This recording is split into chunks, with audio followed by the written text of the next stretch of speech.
Hello guys, welcome back to another food recipe. তো ইয়াত মই ফুড ৰেচিপি দিব ওলাইছোঁ এটা সামোসা কেনেকৈ বনাব আপুনি ঘৰতে নিজে হোমমেড যাতে আপোনালোকে বাহিৰত খাবলৈ দৰকাৰ নাই। সো এয়া দেখিছে নহয় মুগ অকমান মুগ মানে ফ্ৰাই মুগ অকমান কৰি ল'ব মুগ দাইলখিনি তাৰপিছত এয়া আলু স্মেছ কৰি থৈছোঁ এইফালে পিঁয়াজ জলকীয়া ভালকৈ স্মেছ কৰি আছে এইফালে ভাইটিৰ কাৰণে খানা বনাই আছে তাৰপিছত এয়া কেৰাহী বহালে কেৰাহীটো তেল গৰম হ'বলৈ থৈ দিছে আৰু যিসকলে মোৰ চেনেলটো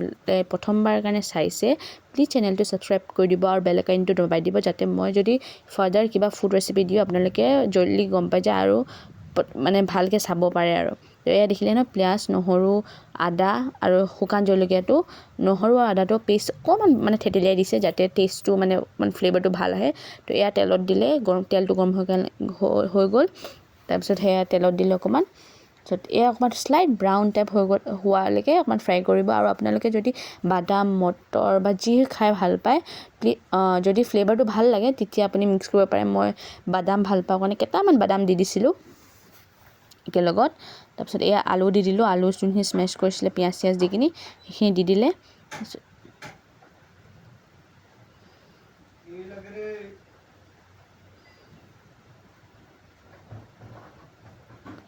ভালকৈ মিক্স কৰিব যাতে গোটেই মিক্সচাৰ পিঁয়াজ ৰচুন নহৰু গোটেইখিনি চবতে ইকুৱেলি মানে মিক্স হৈ যায় আৰু মিক্সচাৰটো টেষ্টি হ'লে চিঙৰা সোৱাদ আহে সেইকাৰণে এইখিনি মিক্সচাৰখিনি ভালকৈ বনাব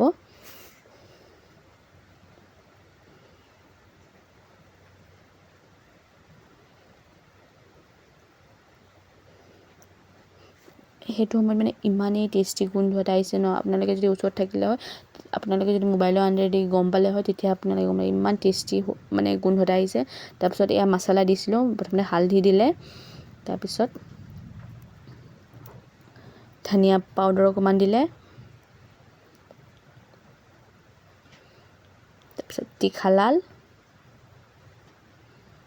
সোৱাদ অনুসাৰে তিখালালটো দিব যদি বেছি জ্বলা খাই ভাল পায় তো জ্বলা দিব কাৰণ মই জ্বলা খাই বহুত ভাল পাওঁ আমাৰ ঘৰত মানে তো সেইকাৰণে অকণমান জ্বলাটো বেছি দিছে তাৰপিছত জিৰা অকণমান স্লাইটলি মিট মছলা এটা দিব যাতে মিট মছলা ফ্লেভাৰ এটা আহে তাৰপিছত আপোনালোকৰ নিজৰ টেষ্টৰ মতে নিমখ দি ল'ব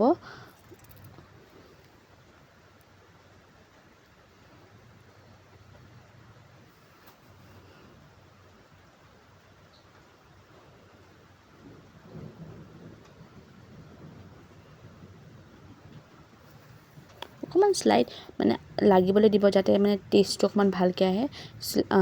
সোৱাদ অনুসাৰে নিমখটো দি ল'ব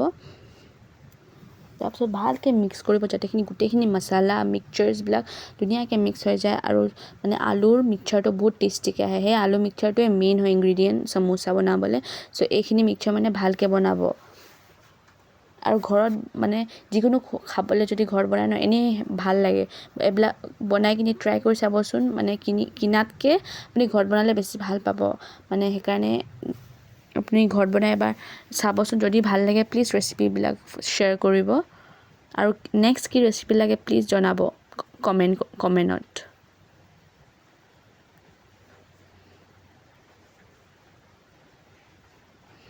আৰু এইকেইদিন ইমানে ঠাণ্ডা বতৰ নহয় জানো গাইজ সেইকাৰণে মানে মই সেইদিনাখন মানে চিঙৰা খাবলৈ ইমান মন গ'ল সেইকাৰণে নানা ক'ল নানা আপুনি চিঙৰা বনাবচোন নানাজনে মানে চব বনাব জানে চ' সেইকাৰণে চিঙৰা ৰেচিপিটো আপোনালোকৰ ওচৰত লৈ আনিলোঁ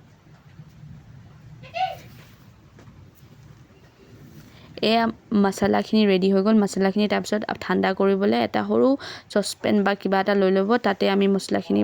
তাত থৈ দিছোঁ ভালকৈ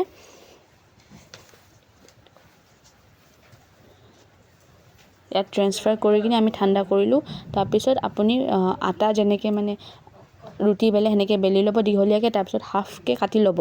কাটি কিনি ইয়াত ট্ৰাইংগল শ্বেপ হ'ব তাৰপিছত সেইডোখৰত পানী মিক্স কৰি ল'ব যোনটো লঙেষ্ট ছাইড হয় তাৰপিছত কোন টাইপ বনাই কিনি তাৰপিছত মিক্সচাৰটো এড কৰিব মিক্সচাৰটো আপোনালোকৰ নিজৰ মতে এড কৰিব যিমানটো আপুনি চাইজৰ সমোচাটো বনাইছে যদি ডাঙৰ বনাইছে বেছিকৈ এড কৰিব যদি সৰুকৈ বনাইছে তো কমকৈ এড কৰিব তাৰপিছত আমি কিনাৰৰ ফালে পানী লগাই কিনি চিঙৰা শ্বেপটো হৈ গ'ল নহয় জানো এইটো বহুত ইজি ঘৰত বনাই কিনি ট্ৰাই কৰিবচোন আৰু যদি ভাল পাইছে প্লিজ লাইক এটা কৰিব আৰু শ্বেয়াৰ কৰি দিব সকলোকে যাতে সিহঁতিও ঘৰত বনাব পাৰে চ' এয়া আমাৰ চিঙৰা ৰেডি চাটনি ৰেডি চ' এই বতৰত এইটো খাবলৈ বহুত ভাল থেংক ইউ গাইজ ফৰ ৱাচিং